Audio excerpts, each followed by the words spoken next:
Percobaan pembunuhan terhadap kandidat Presiden Amerika Serikat Donald Trump kembali terjadi. Ini adalah peristiwa kedua setelah pada Juli lalu upaya penembakan terhadap Trump juga terjadi saat ia berkampanye di Pennsylvania. Lalu apa dampak insiden ini di tengah masa kampanye pemilu Amerika Serikat? Kita akan bahas bersama dosen hubungan internasional, Presiden University Muhammad A.S. Hikam. Pak Hikam, selamat sore. Selamat sore Mbak, terima kasih. Pak Hikam, 2 kali upaya penembakan dalam 3 bulan terakhir. Bagaimana Anda melihat insiden ini mempengaruhi masyarakat Amerika, terutama basis pendukung Trump? Ya ini kejadian yang kedua kali ya setelah di Pennsylvania beberapa bulan yang lalu, bulan Juli, eh, yang sangat ya bisa dikatakan spektakuler karena nyaris sekali itu bisa menewaskan beliau, tapi alhamdulillah beliau selamat. Dan sekarang ini terjadi lagi justru di wilayah beliau sendiri di Florida. Ya, yang dilakukan oleh orang yang bernama Ryan Wesley Roth. Dan ini sudah tua, ini sudah umurnya sudah 58. Nah, walaupun belum jelas apa motivasinya, tetapi tampaknya upaya yang dilakukan oleh Roth ini juga ada kemiripannya, Mbak. Yaitu dua-dua penembaknya ini adalah orang-orang yang sebenarnya adalah pemilih dari partai yang di mana Donald Trump ada, yaitu di Partai Republik.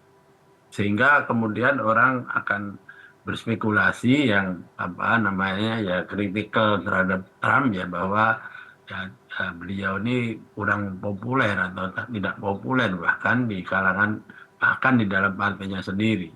Tetapi ya kita belum tahu bagaimana nanti akan berkembang karena tentu kejadian-kejadian seperti ini juga ada satu kesempatan juga akan dipakai sebagai modal kampanye juga yang dalam pengertian bahwa Donald Trump bisa menuduh bahwa negara bagian atau negara federal tidak mampu untuk melindungi kandidat presiden sehingga sampai 2 kali mendapat ancaman yang mematikan seperti ini. Dan ini tentu akan menjadi kritik yang luar biasa kerasnya kepada tentu yang pertama kepada apa namanya FBI, yang kedua tentu kepada eh, apa ya pelindung atau kalau di Indonesia itu pas pampresnya, Secret yaitu Service. apa namanya yang disebut sebagai eh, apa pengawal presiden ya di sana, Oke. yang biasanya dipegang oleh Kementerian Keuangan atau Treasury ya, eh, yang harusnya bertanggung jawab melindungi presiden maupun wakil presiden maupun yang sudah pensiun atau sudah pernah bertugas seperti Donald Oke. Trump. Jadi kita tetap akan menunggu, Mbak, bagaimana eh, implikasi dan ramifikasi dari dua peristiwa ini yang eh, kenapa terhadap Donald Trump selalu dilakukan. Begitu. Oke, sehingga Demikian. sehingga itu kemudian ya menimbulkan pertanyaan faktor keamanan kini dipertanyakan seperti yang tadi Anda sampaikan. Tapi jika Ya, melihat ke depannya, apa kemudian dampak insiden seperti ini terhadap tadi sistem keamanan di sana dan juga kebijakan pemilu Amerika karena ini berlangsung di tengah masa campaign atau masa kampanye. Meskipun aktivitas yang dilakukan Trump baru-baru ini insiden kedua sedang bermain golf, tidak dalam posisi berpidato seperti insiden pertama.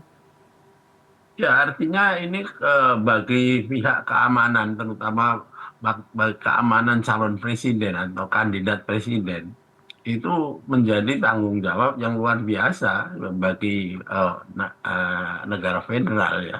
Dan ini akan menjadikan kritik yang luar biasa baik kepada FBI maupun keamanan atau pas pampres di Amerika ya. Dan ini tentu akan bisa menghasilkan seperti sebelumnya, yaitu mundurnya elit yang atau petugas yang diberikan kewenangan untuk mengatur masalah keamanan presiden, wakil presiden dan lain sebagainya ini. Dan apakah ini akan berulang dan akan menjadi tuntutan dari Kongres dan lain sebagainya, itu bisa saja terjadi. Tapi ini juga menunjukkan betapa bahwa persoalan pencalonan presiden dan wakil presiden pada cycle yang sekarang ini memang sangat sangat rawan ya dengan gangguan keamanan even di Amerika sendiri.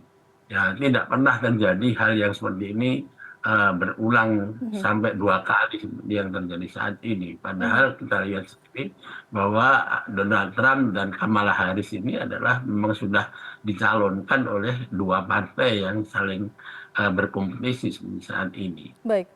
Terakhir, Pak Hikam, menurut Anda Ya. apakah ini kemudian akan berpengaruh terhadap, kita tahu isu kepemilikan senjata ini sangat kontroversial di Amerika Serikat. Apakah kemudian ini akan berpengaruh terhadap kebijakan itu? Dan apakah juga berpengaruh terhadap tingkat partisipasi pemilih? Karena tinggal hitungan bulan atau pekan menjelang Ya, pemungutan suara di sana. secara fundamental saya kira tidak, Mbak. Karena apa? Karena hak untuk memegang senjata dan membela diri itu sudah tercantum dalam konstitusi Amerika kalau nggak salah di pasal amandemen yang kedua ya pasalnya itu. Dan oleh karena itu walaupun saya kira akan seperti biasa terjadi diskusi yang sangat meriah atau sangat ramai di kalangan publik, di kalangan kongres, di kalangan partai, antara pro dan kontra tentang persoalan kepemilikan senjata, bahkan senjata-senjata yang mempunyai kemampuan untuk membunuh seperti ini. Tetapi at the end of the day nanti ya ujung-ujungnya tidak mungkin akan kemudian ada larangan dan lain sebagainya. Karena ini sudah persoalan hak asasi sudah di Amerika dan dijaga dan dilindungi oleh konstitusi begitu.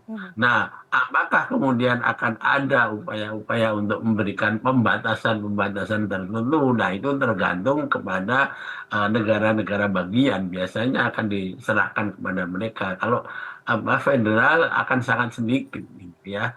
Nah, Florida itu termasuk negara bagian yang memberikan kebebasan di dalam soal kepemilikan senjata seperti wilayah-wilayah yang biasanya dikuasai oleh Partai Republik. Jadi kalau kita berharap akan ada satu keputusan yang drastis tentang pembatasan dan lain sebagainya, saya kira tidak akan, tetapi bahwa akan menjadi salah satu isu yang akan dibicarakan di mana-mana di publik Amerika itu kemungkinan sekali ya, Mbak.